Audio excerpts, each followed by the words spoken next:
Good morning to all. आज मैं class 9th में संस्कृत टीचर नीलम श्रीवास्तव संस्कृत बुक सेमुसी के अंतर्गत लेसन 5 का सुक्ति मौक्तिकम का स्टडी करा रही हूँ। आप लोग इस वीडियो में ध्यान देंगे।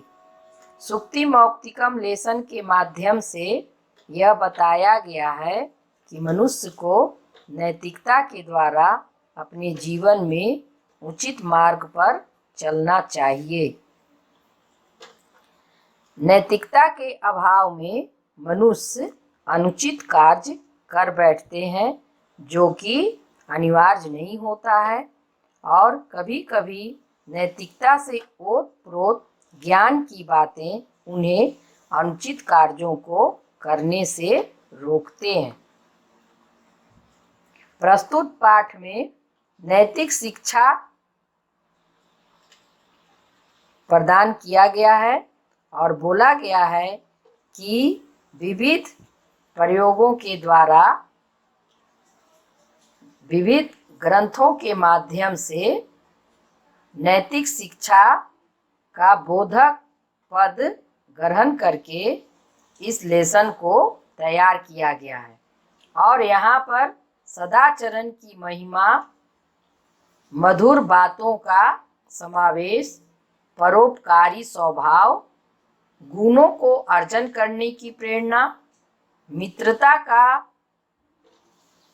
मार्मिक स्वरूप इत्यादि बातें संग्रहित की गई हैं। तो आइए देखते हैं हम लोग इस श्लोक में फर्स्ट श्लोक में क्या बोला जा रहा है।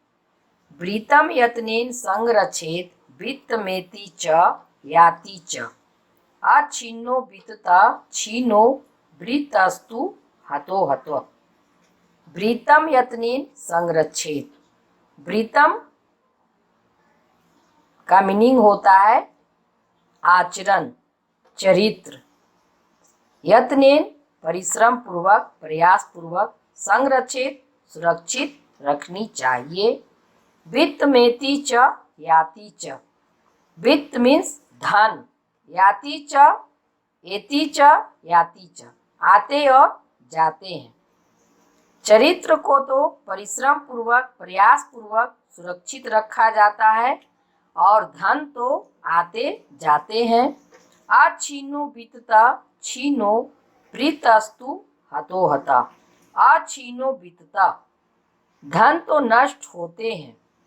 छीनो वृत्तस्तु, परंतु वृत्तस्तु चरित्र के नष्ट होने पर, छीनो नष्ट होने पर, हतो हता मानव स्वतः नष्ट हो जाता है, मनुष्य मृत्यु को प्राप्त हो जाता है। अर्थात कहने का अभिप्राय ये है कि मनुष्य को अपने चरित्र को, व्यवहार को, सदाचरण को हमेशा बचाकर सुरक्षित रखना चाहिए। उसके ऊपर किसी तरह का कलंक न लगे, उसके लिए हमेशा प्रयासरत रहना चाहिए। और धन तो जीवन में आते जाते हैं, धन का कोई मूल्य नहीं होता है, परंतु चरित्र एक बार नष्ट होने से मनुष्य मरे हुए मृत के समान हो जाता है। श्लोक नंबर 2 में देखिए क्या बताया जा रहा है। सूर्यताम धर्म सर्वस्वम श्रुत्वा चय वर्ध्यताम आत्मना प्रतिकूलानि परेशान न समाचरेत्। सूर्यताम धर्म सर्वस्वम। धर्म सर्वस्वम, धर्म की सभी बातों को, सूर्यताम सुनना चाहिए, श्रुत्वा सुनकर, चय वर्ध्यताम, च मतलब और, श्रुत्वा सुनकर, वर्ध्यताम धारण करना चाहिए, उसे अपने अंदर लाना चाहिए, उसके अनुकूल आचरण करना चाहिए। आत्मना प्रतिकूलानि परेशान न समाचरेत्। जो हमें दूसरों के साथ पसंद नहीं है, आत्मना जो हमें प्रतिकूलानि परेशान, परेशान दूसरों के साथ प्रतिकूल व्यवहार, दुर्व्यवहार पसंद नहीं है, न समाचरित उसे भी दूसरे के साथ नहीं करना चाहिए। कहने का अभिप्राय ये हुआ कि सबसे पहले धर्म की बातों को सुनना चाहिए, सुनकर ग्रहण करना चाहिए और उसके अनुकूल व्यवहार करना चाहिए। जो प्रतिकूल व्यवहार, दुर्व्यवहार हमें अपने लिए नहीं पसंद है, वह दुर्व्यवहार दूसरे के साथ भी नहीं करना चाहिए। श्लोक नंबर 3 में देखिए क्या बोला जाता है। वाणी की महत्वता को बताया गया है। मधुर वाणी प्रिय वाक् प्रदानेन सर्वे तुष्यन्ति जन्तवः तस्मात् तदेव वक्तव्यम वचने का दरिद्रता। प्रिय वाक् प्रदानेन, मधुर बातों को बोलने से, सर्वे तुष्यन्ति, सभी लोग, तुष्यन्ति संतुष्ट होते हैं, जन्तवः प्राणी, मधुर वचन बोलने से सभी प्राणी संतुष्ट होते हैं। संतुष्ट होना मतलब खुश होते हैं। तस्मात् तदेव वक्तव्यम, उनको वैसा ही बोलना चाहिए। वचने का दरिद्रता, ऐसी बातों को बोलने में कभी दरिद्रता मतलब कंजूसी नहीं करनी चाहिए। कहने का अर्थ ये हुआ कि मनुष्य को दूसरे के साथ हमेशा मधुर वचन ही बोलने चाहिए और मधुर वचन बोलने में कभी भी कंजूसी, कमी नहीं करनी चाहिए। श्लोक नंबर 4 में देखिए क्या बोला गया है। इसमें प्राकृतिक संपदा को परोपकारी बताते हुए बोल रहे हैं कि राइटर, पीबन्ति नद्यः स्वयमेव नाम्भः स्वयं न खादन्ति फलानि वृक्षा। पीबन्ति नद्यः, नदियां अपना जल, अपने पानी को स्वयं नहीं पीती हैं। ना अम्भ, ना मतलब नहीं, अम्भ मतलब जल को, स्वयं मतलब स्वयं ही नहीं पीती हैं। नदियां ना अम्भ नहीं, अम्भ जल को स्वयं ही पीती हैं। स्वयं न खादन्ति फलानि वृक्षा, फल भी अपने वृक्षों को स्वयं नहीं खाते हैं।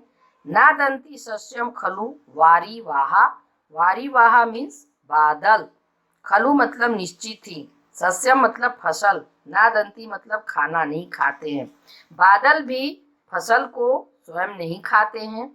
उसी तरह परोपकाराय संताम विभूतिया, संताम सज्जनों की विभूतियाँ, संपत्तियाँ परोपकाराय, परोपकार के लिए ही, दूसरे की भलाई के लिए ही होते हैं। नेक्स्ट श्लोक है, इसमें देखिए मनुष्य के परिश्रम की, गुणों की महत्वता बताई गई है। गुणेस्व ही कर्तव्य प्रयत्न पुरुषै सदा। गुणेश्वर ही कर्तव्य, गुणी लोग, प्रयत्न पुरुषै सदा, पुरुष मनुष्य हमेशा गुणों की ही अपने जीवन में लाने का प्रयत्न करते हैं। गुण युक्तो दरिद्रो अपि न ऐश्वर गुणे सम। गुण युक्त, जो गुण युक्त होते हैं, दरिद्रो अपि नैश्वर गुणे सम, जिसमें गुणहीन होते हैं, उनके गुणों को प्राप्त करके वे भी गुणहीन बन जाते हैं।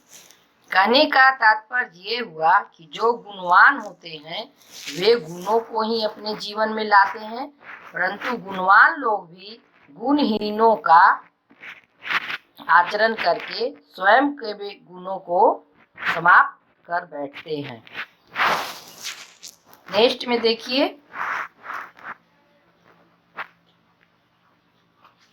दुष्ट और सज्जनों की मित्रता के बारे में बताया गया है।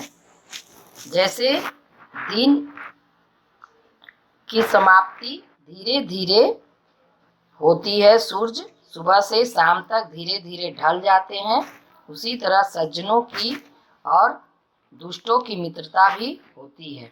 आरंभ गुर्वी क्षयनी कर्मेण लध्वी पूरा वृद्धिमती च पश्चात।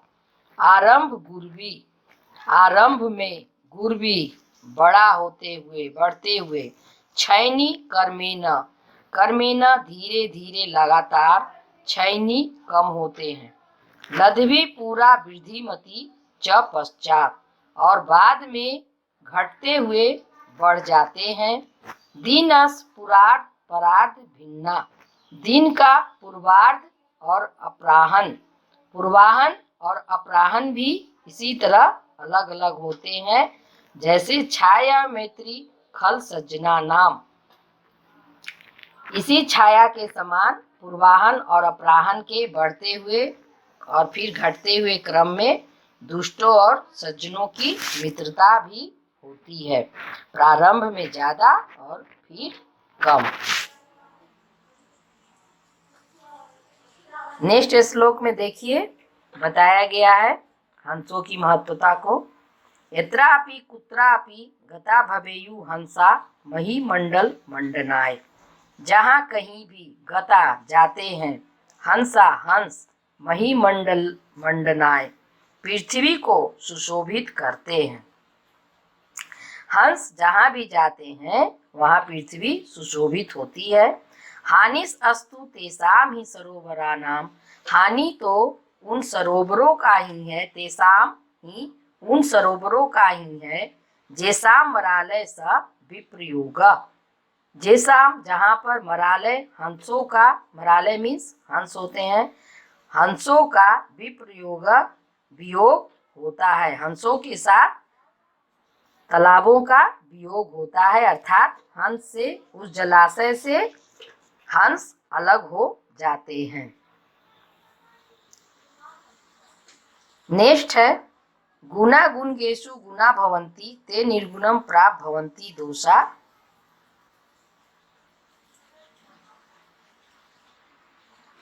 अस्वाद तोया प्रवंती नद्या समुद्रमासात् भवन्त पेया। गुना गुणगेषु गुना भवन्ति। गुणवान गुणों को प्राप्त करके गुणवान होते हैं।